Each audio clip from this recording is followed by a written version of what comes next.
అనుభవం లేదు. ఆ వ్యక్తి డ్రైవర్లను దుర్భాషలు ఆడిందంటే మేము ఒప్పుకుంటాం. 10 to 15, 20 years ఎక్స్పీరియన్స్ ఉన్న యాదగిరి సారు ఈ విధంగా డ్రైవర్లను అమ్మ అక్క భార్యలను తిట్టడం ఏ రకంగా న్యాయం? మాకు అది మా మా మా మనోభావాలను మా మనోభావాలను దెబ్బతీసారు. ఆయన బహిరంగంగా క్షమాపణ చెప్పమని మేము అడుగుతాం. మీరు అది మీరు కాదు అంటున్నారు. స్టేషన్ తరఫు నుంచి మీ నుంచి మీరు మాకు రిప్లై ఇచ్చారు, దానికి మీకు చెన్నకోటి వదనాలు.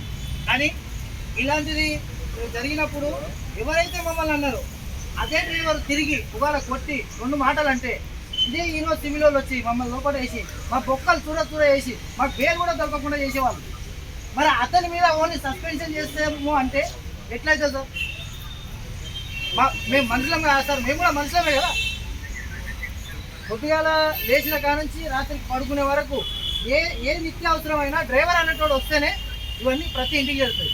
పోలీసులకు డ్రైవరే కావాలి, ఎంకు డ్రైవరే కావాలి, బియ్యంకు డ్రైవరే కావాలి, సచ్చినోనికి డ్రైవరే కావాలి, ఇప్పుడు డెలివరీ అయినోనికి తీసుకపోనికి కూడా డ్రైవరే కావాలి. మరి ఇన్ని విధాలు మేము సేవలు చేస్తుంటే కూడా మాకు మెడల్ ఇవ్వండి దండే అని అడుగుతలేం కదా.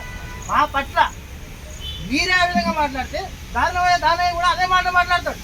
ప్రజల్లోకి సంకేతం ఏం పోతుంది? డ్రైవర్లకు ఇవ్వలేదనే కదా మాకు పోయేది. దీనికి మేము ఎంత బాధపడాలి సార్? దీని మీద మీరు ఆయన మీద ఏం చర్య తీసుకున్నారో దానికి 100% కట్టుబడి. కానీ ఆయన ఒక బహిరంగంగా ఒక క్షమాపణ చెప్తే మేము ఇంతమంది వీడికి వచ్చినందుకు మా అందరికీ హ్యాపీ. కానీ మీ మాటకు కట్టుబడి, ఎందుకంటే మా సమస్యలు ఎన్ని వచ్చినా మీ దగ్గరికి వస్తే మీరు ప్రతిసారి మాకు లోపల ఆఫీస్లో కూర్చుని పెట్టి మాకు స్పందన ఇచ్చారు. మేము దానికి అగ్రి. మీకు మేము రెస్పెక్ట్ చేసి మీరు చెప్పింది మేము విని వెళ్తాం సార్. మీరేం చెప్పాలనుకున్నాం? ఒకటే ఏంటంటే ఇప్పటిదాకా మనం అనుకున్నట్టు శ్రీనివాస్ గారు సిఐ గారు ఇక్కడ ఉన్నటువంటి ఈ స్టేషన్కి సంబంధించిన ఎస్హెచ్ఓ గారు ఆయన తరఫున నేను క్షమాపణ అడుగుతున్నాను మిమ్మల్ని. ఇంకొకసారి ఇలాంటిది పునరావృతం కాదు అన్నటువంటిది సార్ మనకు చెప్పడం జరిగింది.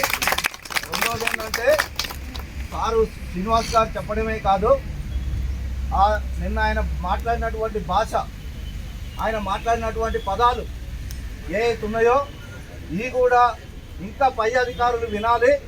ఆయన్ని గ్యారంటీ మా డ్రైవర్లందరి తరఫున మా తరఫున డిమాండ్ చేసేది ఏంటంటే గ్యారంటీ ఆయన సస్పెండ్ చేయాలి, ఉద్యోగుల నుంచి తీసేయాలి.